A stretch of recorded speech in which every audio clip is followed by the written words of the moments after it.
कुणाकडून अंबादास दानवेंना फोडण्याचा प्रयत्न होतोय असा सवाल उपस्थित होतोय।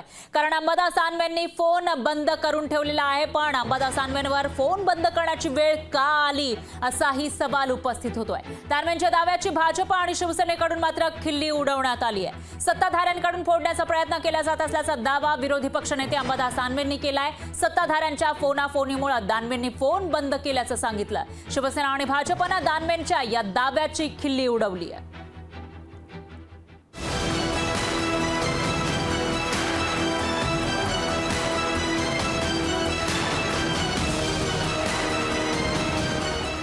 कुणाकडून अंबादास दानवेंना फोडण्याचा प्रयत्न,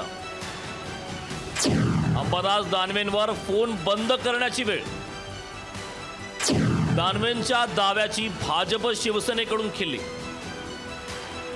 शिवसेना उद्धव बाळासाहेब ठाकरेंचे आमदार फोडून नेण्याचं सत्र काही संपत नाही। नुकतंच रवींद्र वायकरांनाही शिवसेनेत प्रवेश देण्यात आलाय। आता विधान परिषदेचे विरोधी पक्षनेते अंबादास दानवेंनीही उद्धव ठाकरेंची साथ सोडण्यासाठी दबाव असल्याचा आरोप केलाय। ठाकरेंपासून तोडण्याचा प्रयत्न सुरू असल्याचा आरोप दानवेंनी केलाय। शिवसेना युबीटी सोडण्यासाठी मोठा दबाव असल्यानं फोन बंद ठेवण्याची वेळ आल्याचा दावा दानवेंनी केला।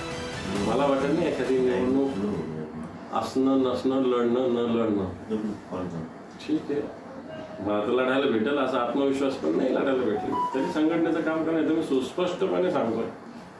आता कोण जाणार म्हणत असेल त्याला विचारा, मी तर कधीच बोललेलो नाही, माझी कधी इच्छाही नाही अशी या विषयाची। अंबादास दानवेंना शिवसेनेनं फोन केला नसल्याचा दावा प्रवक्ते संजय शिरसाटांनी केला। भाजपकडून गेले असतील तर त्याची मला कल्पना नाही, परंतु या निवडणुकीच्या काळामध्ये आपसामध्ये असलेली भांडणं, आपसामध्ये असलेल्या किरबुऱ्या याचा फायदा इतर लोक घेत असतात आणि त्या अनुषंगाने जर कोणी फोन केले असेल तर त्याची कल्पना मला नाही। परंतु मला वाटतं आमच्याकडून तर तरी असे आतापर्यंत त्यांना फोन गेलेला नाही। दानवेंच्या दाव्यावर भाजपनं त्यांचीच फिरकी घेतली, कारण का फोन त्यांनी बंद का केलेत, कारण त्यांची चर्चा डायरेक्ट हॉटलाईनवर सुरू आहे। नॉर्मल फोनवर चर्चा सुरूच नाही, हॉटलाईन सुरू आहे आता। म्हणून त्या तुम्ही आता मी परत बोलतो, आमच्या देवेंद्र फडणवीस साहेबांनी काय सांगितलंय, आगे आगे देखो होता है क्या, तुम्ही बघा पुढे पुढे काय होत आहे।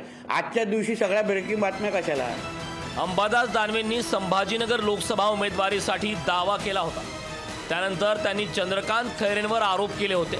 त्यामुळे दानवे आता उद्धव ठाकरेंची साथ सोडण्याचे बहाणे तर शोधत नाहीत ना, अशी चर्चा संभाजीनगरमधून सुरू झाली। सचिन बडे, लोकशाही मराठी, छत्रपती संभाजीनगर।